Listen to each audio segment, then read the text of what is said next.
What you're looking at right here is the brand new Fitbit Versa 3, which is the smartwatch you'd be buying if you wanted the latest Fitbit, but you wanted to save $100 on something that is basically the same as their flagship Fitbit Sense. So in this video, I'm going to talk about the design of this watch, what it's capable of, the health features, and what actually makes it different from the Fitbit Sense to help you decide whether or not you want to buy this one instead of the Fitbit Sense and save an extra $100. Now, starting off with a physical tour of this watch, on the front you can see we have the large, I guess it's a squircle is what people are calling it. It's like a squarish kind of design, but very rounded corners. And it has a 1.6-inch AMOLED screen, very bright, very vibrant. Honestly, just a really nice touchscreen display here. And it's water resistant up to 50 meters, so swimming, showering, washing your hands, whatever, you have no problems with this watch. It also has a metal bezel all the way around there, which is not necessarily for ECG on this one because this watch does not have an ECG, but I do think it looks pretty nice to have that all the way around. And there are a couple different colors. I'll show them on the screen right now. You can really easily interchange the watch bands on here, but you can choose from a couple different colors of the actual watch body itself. Now, the strap that it comes with is a nice soft silicone band, and it kind of has, I think they call it an infinity loop, so it kind of has a really interesting way of putting it on. It's not the easiest to put on right away, but once you get it, it's definitely very secure. Also, looking on the right and left side of this watch, you'll see that there is no physical button, exactly like we see on the Fitbit Charge 4 and on the Fitbit Sense. Instead, you're just going to squeeze it, and that acts as your home button or your back button. And while it is nice to have this, it makes it a little bit more robust, a little bit more waterproof. What I found is it's not always the most reliable. Sometimes it doesn't always respond when you're squeezing it, and so you really have to get used to exactly how to squeeze it. On the right side, we have a microphone and a speaker, which you will be using for your voice assistant, which on here is Alexa, which is weird because Google is kind of purchasing Fitbit. I don't know why it's not Google Assistant, but regardless, it's Alexa. You can also use this for phone calls, but that feature's not out yet, so eventually that should be rolling out as soon as Fitbit has it ready, and that's a really nice feature to have on a smartwatch.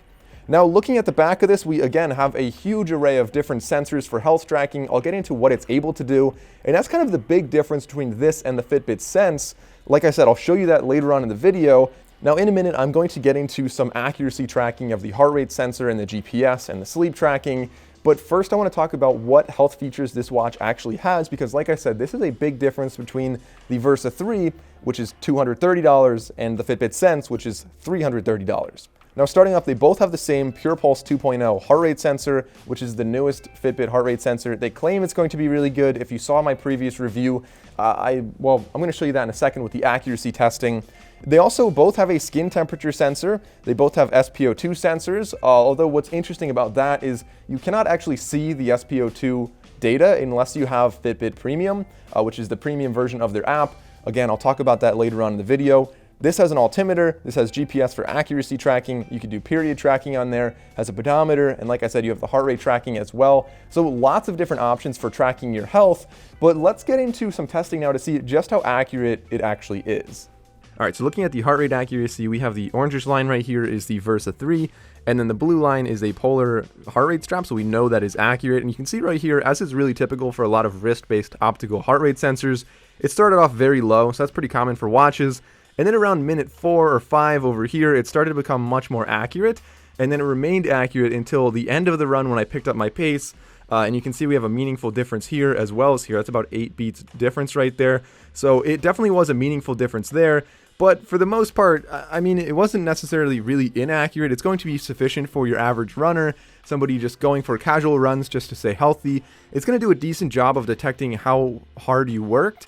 But if you're really trying to keep close tabs on your heart rate and you're really trying to get extreme data from that, obviously a heart rate strap is going to be more accurate. And the good news is Fitbit is generally known to release updates over time, so I believe it should be getting more accurate as we progress. I'm excited to see how that looks, but for now, the accuracy was not especially impressive with the heart rate. But the good thing is if we go over to the GPS, we can see again the yellowish orange line is the Versa 3. You can pretty much just ignore the blue line. That's just based on my phone GPS, obviously very bad. And as we zoom in, you can see it did an excellent job following the trail. And keep in mind that the dotted line, the trail's not perfectly straight, but it is for the most part straight with the dotted line. So you can see a little bit of wandering here and there, but overall the GPS accuracy was very impressive, and I was very happy to see that. It's definitely a great quality of this watch. So taking a quick look at the watch interface, we can swipe down from the top and we'll see our notifications, and we can go over from the left and see some quick settings to change your brightness, to change the always on display and stuff like that.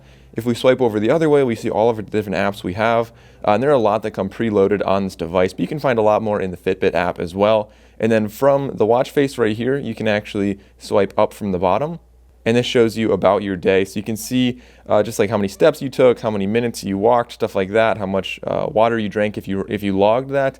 Obviously, you're not going to track that, and basic stuff like that. Now, if we squeeze the side, it brings us back to home. It's also our back button. If we double squeeze it, it gives us our quick menu that we chose right here. So you get 4 different options for some quick access things. So I have like music, Fitbit Pay, Alexa, stuff like that.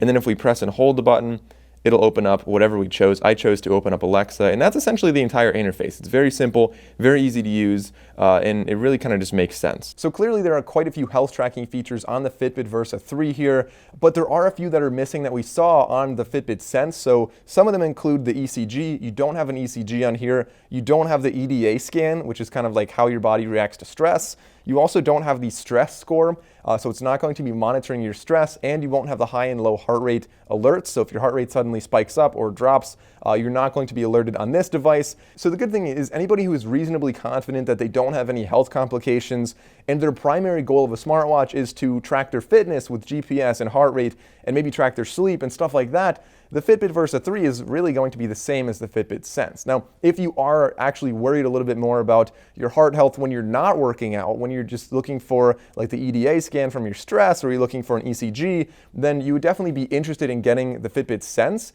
But I would say most people would probably be just as happy, or really happier, because you have an extra $100 if you're buying the Fitbit Versa 3. Now, talking about some of the smartwatch features this has, it comes with 6 months of Fitbit Premium, which is actually pretty nice because Fitbit Premium, I believe, is about $10 per month. So that's giving you a pretty good head start on that. And then you can decide afterwards if you want to continue that or not.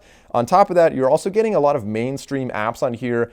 So you get Deezer, you get Pandora. Those both you can play offline. Spotify, you can get it on here, but it only acts as a remote. Unfortunately, you cannot have any offline Spotify downloaded on this watch.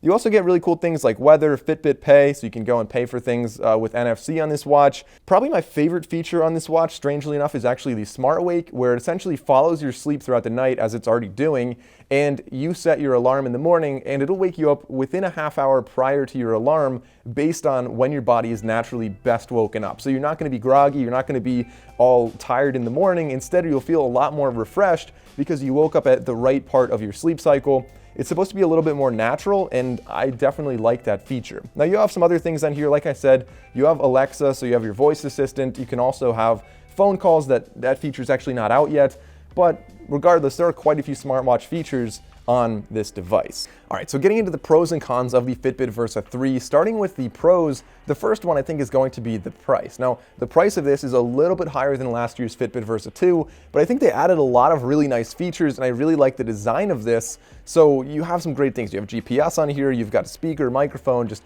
tons of smartwatch features at a very competitive price that is cheaper than like the Apple Watch SE, cheaper than the Apple Watch 6, cheaper than the Galaxy Watch 3. Like, there's a lot of its competition that, yeah, they have rotating bezels and rotating crowns, but for the most part, this is doing a lot of the same stuff. And in fact, it even does some more things. The second big pro that I really like the app for this, so they really do a good job of gamifying your workouts and your exercise and encouraging you to stay active, which I think is one of the main reasons people are buying smartwatches in the first place, is to help them lose weight and kind of incentivize them to work out more. Now, kind of on that same subject, there is a con that, two things. First of all, you will have to pay for Fitbit Premium to get all of your analytics. And so by that I mean they have some custom workout plans and some more deep insights into like your sleep and your SpO2 and stuff like that. And the second drawback is, while Fitbit does make things pretty digestible, every now and then it gives you information that you just don't know what to do with. Like, it tells you like your skin temperature when you're sleeping, and I don't know, what does that mean? How do I change that? Why is that a good thing or a bad thing if it's higher or lower? They don't tell you a lot of stuff like that, and it kind of leaves you to do your own research. So guys, overall though, I'm very impressed with this watch. I think if you're between the Fitbit Sense and the Fitbit Versa 3, it really comes down to if you're worried about your health when you are not working out. If you really want the ECG and the EDA scan and the stress tracking, then maybe the Fitbit Sense. But at that point, it really wouldn't even be a question between the two of them because you already know you really want the ECG. But for almost anybody else out there, you're really getting the same smartwatch here, the same design, the same waterproofing, the same interface, the same 6-day battery life. It's going to be pretty much the same as the Fitbit Sense, but just $100 cheaper. So I definitely recommend this watch. Like I said, much more competitive, and I really think that for most people, the Fitbit Versa 3 is going to be the Fitbit to buy. So comment down below, let me know what you think of this watch, if you'll be buying it or not, and what features you like or don't like about it. If you enjoyed this video, please consider liking and subscribing. I will be comparing this to many other smartwatches in the future, so definitely subscribe to see those videos. Thanks for watching, guys. I'll see you next time.